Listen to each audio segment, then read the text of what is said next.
Keshod police સ્ટેશનને control રૂમમાંથી માહિતી મળી હતી કે અજાબ ગામ વિસ્તારમાં એક મહિલા દારૂના નશામાં હાલાકી અનુભવી રહી છે। આ જાણકારીના આધારે એએસઆઈ શબીરભાઈ યુદલ, પોલીસ કોન્સ્ટેબલ જગદીશ કુમાર માણસુરભાઈ સિધાઉ અને મહિલા પોલીસ કોન્સ્ટેબલ મધુબેન નારાયણભાઈ નંદાણીયા સરકારી દવાખાના પાસે પહોંચ્યા હતા। ત્યાં એક મહિલા મળી આવી હતી જેની પ્રાથમિક તપાસ દરમિયાન તીવ્ર દારૂની વાસ આવતી હતી, આંખો લાલ અને નશાની અસરથી ઘેરાયેલી હતી તેમજ ચાલતી વખતે શરીરનું સમતુલપણું જાળવી શકતી ન હતી। પૂછપરછ દરમિયાન તે તૂટક શબ્દોમાં પોતાનું નામ નીમુબેન ગોવિંદભાઈ ગોડાદરા ઉંમર વર્ષ 50 જણાવ્યું હતું।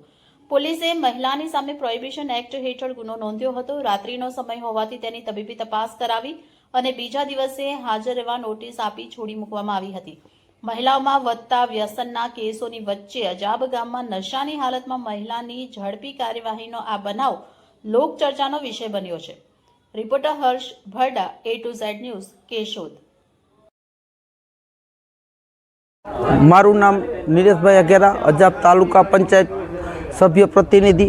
આજે મારા પાડોશમાં એક મહિલા સ્ત્રીએ દારૂ પી અને પાડોશમાં તાંડવ કર્યો અને જેમ તેમ ગાળો ભાડી અને ડેલી બહાર મહિલાઓ કે બાળકો કે યુવાન દીકરી ન નીકળે એવી પરિસ્થિતિ ઊભી થઈ અને 112ને ફોન કરીને બોલાવી અને અહીંયા કેશોદ પોલીસ સ્ટેશનમાં લઈ આવ્યા ને આ દારૂ બાબત મેં અજાબ ગામના લોકો સાથે મળી અને ડેપ્યુટી કલેક્ટરને આવેદનપત્રમાં આપવામાં આવ્યું છે। એસપીને પણ લેટર લખ્યો હતો, મુખ્યમંત્રીને પણ આ બાબત લેટર લખ્યું છે, પણ તંત્ર કાન આડા હાથ રાખી અને આમાં કોઈ ધ્યાન દેતી નથી। હમણાં મેં અમારા અહીંયા ડીવાયએસપી સંજય સાહેબને પણ આ બાબત મેં મેસેજ કરેલો, પીઆઈ સાહેબને પણ આ બાબત મેસેજ કરેલું, છતાં કોઈ પણ પગલાં લેવામાં નથી આવતા। મારા અજાબ ગામમાં ગલીએ ગલીએ અને બજારે બજારે દારૂના ભઠ્ઠા અને વેચાણ ચાલુ છે અને ઇંગ્લિશ દારૂ પણ ખૂબ મોટા પ્રમાણમાં વેચાય છે। મારા ગામનું જે નગરી કહેવાય શિવ મંદિર ચોક, ત્યાં લોકો અત્યારે જુવાન દીકરીઓને 8 વાગ્યા પછી નીકળવું હોય તો ત્યાં મુસીબત થઈ પડે, કારણ કે ત્યાં દારૂના વેચાણ થાય છે। મારા ગામમાં આંબલાથી દારૂ આવે છે, મેંદડાથી દારૂ આવે છે અને મેંદડા ગેટ પાસે ઘણા લોકો દારૂ પાડે છે। મેં ઘણા નામ જોક એ બધાને કીધેલું, છતાં પણ કોઈ પણ પગલાં લેવામાં આવતા નથી।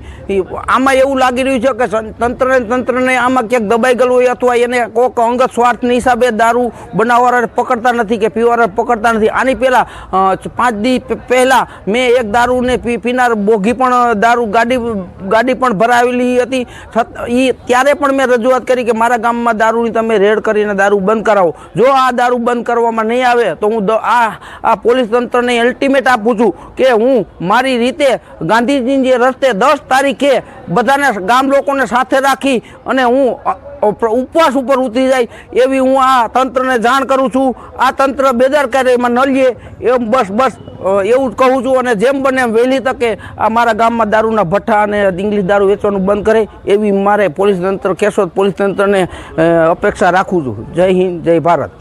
બેન નિલેશભાઈ અઘેરા, તાલુકા સભ્ય અજાબ। અમારા બાજુમાં એક બેન દારૂ પીને આખો દિવસ જેમ આવે એમ વર્તન કરે છે। નાના બાળકો હોય, નાની બાઈઓ હોય, બજારમાં બેઠેલા હોય તો બહાર નીકળવા જેવી પરિસ્થિતિ અમારા પાડોશમાં છે નહીં। તો પોલીસ ચોકીને કેટલી વારંવાર રજૂઆત કરવા છતાં પણ એ લોકો ધ્યાન આપતા નથી। બસ તકે ધ્યાન આપવામાં આવે એવી અમારી વિનંતી।